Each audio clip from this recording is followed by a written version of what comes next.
Assalamualaikum warahmatullahi wabarakatuh. Perkenalkan, nama saya Nasya Nabila Fauzia, NIM 2305076035 dari Prodi Pendidikan Bahasa dan Sastra Indonesia kelas A angkatan tahun 2023.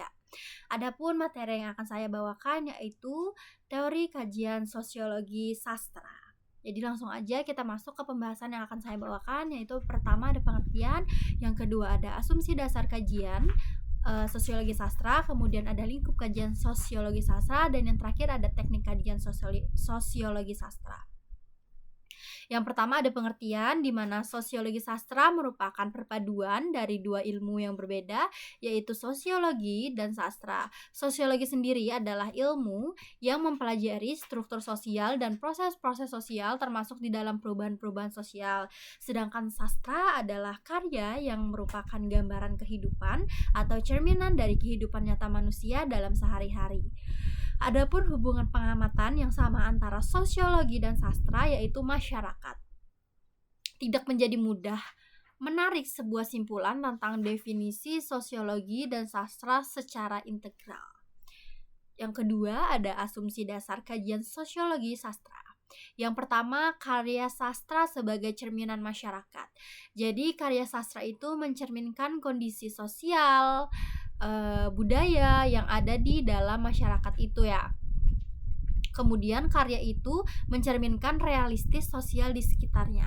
Contohnya Laskar Pelangi oleh Andrea Hirata menggambarkan kehidupan masyarakat di Belitung dengan tantangan ekonomi, pendidikan, dan juga lain sebagainya. Jadi karya ini tuh mencerminkan kondisi sosial dan budaya di Indonesia pada waktu penulisnya. Kemudian yang kedua ada pengaruh lingkungan sosial terhadap penulis. Jadi penulis itu dipengaruhi oleh kondisi politik, ekonomi, budaya, dan keamanan di sekitarnya yang mempengaruhi proses kreatif dan hasil karya sastra. Contohnya Perempuan Berkalung Sorban oleh Abidah El. Jadi itu mencerminkan kondisi sosial dan perjuangan perempuan di Indonesia. Jadi pengalaman penulis itu sebagai perempuan di masyarakat konservatif tercermin dalam tema-tema yang diangkat. Kemudian yang ketiga ada sastra sebagai eksperimen moral. Karya sastra yang digunakan untuk mengeksploitasi nilai-nilai moral dan pandangan sosial melalui narasi dan juga karakter. Contohnya Siti Nurbaya oleh Marah Rusli menyajikan pandangan tentang ketidakadilan gender dan pernikahan paksa dalam konteks sosial masyarakat Minangkabau. Karya ini mencerminkan kritik sosial terhadap praktik-praktik tersebut. Kemudian ada lagi karya sastra sebagai refleksi pengalaman hidup. Jadi karya sastra itu mencerminkan pengalaman hidup penulis baik yang nyata maupun rekaan melalui imajinasi dan juga persepsi.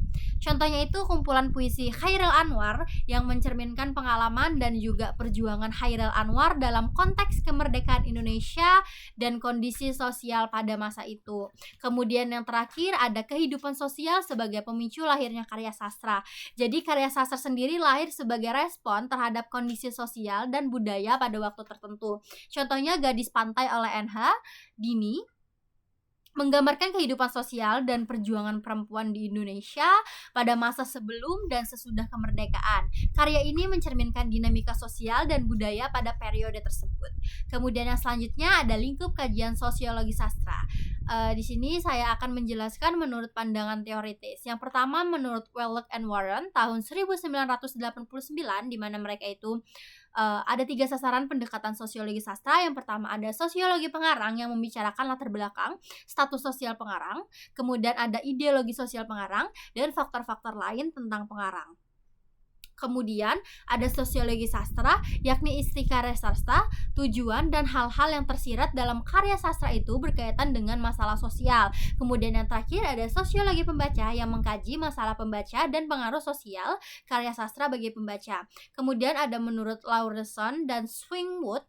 Menurut Lawrenson dan Swingwood terdapat 3 perspektif sosiologi sastra, yaitu yang pertama ada penelitian yang memandang karya sastra sebagai dokumen nasional merupakan refleksi situasi pada masa sastra diciptakan. Kemudian yang kedua ada penelitian yang mengungkapkan sastra sebagai cermin situasi sosial penulis. Kemudian yang terakhir ada penelitian yang menangkap sastra sebagai manifestasi peristiwa sejarah dan juga keadaan budaya. Kemudian yang terakhir itu ada teknik kajian sosiologi sastra. Jadi, karena sosiologi sastra itu tidak hanya memfokuskan penelitian sebagai teks benda budaya yang otonom, sumber-sumber yang di luar teks sastra itu pun merupakan bahan penting.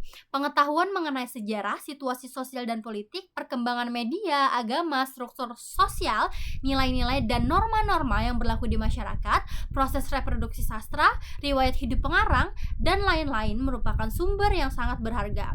Jadi, data yang berkenaan dengan semua itu tuh bisa dilakukan dengan berbagai cara pula, tidak hanya dengan memeriksa sumber yang tertulis, tetapi juga melalui wawancara yang mendalam, kuesioner terbuka, dan pengamatan. Dan ada lagi beberapa cara yang bisa ditempuh. Seperti halnya kajian-kajian sastra lainnya, penerapan kajian sosiologi sastra pun perlu mempertimbangkan fokus permasalahan yang dibahas. Nah, jadi itu tadi materi tentang kajian sosiologi sastra. Semoga bisa membantu para penonton dan juga teman-teman sekalian ya. Saya mohon maaf masih banyak kekurangan dalam video ini. Saya akhiri. Wassalamualaikum warahmatullahi wabarakatuh. Terima kasih.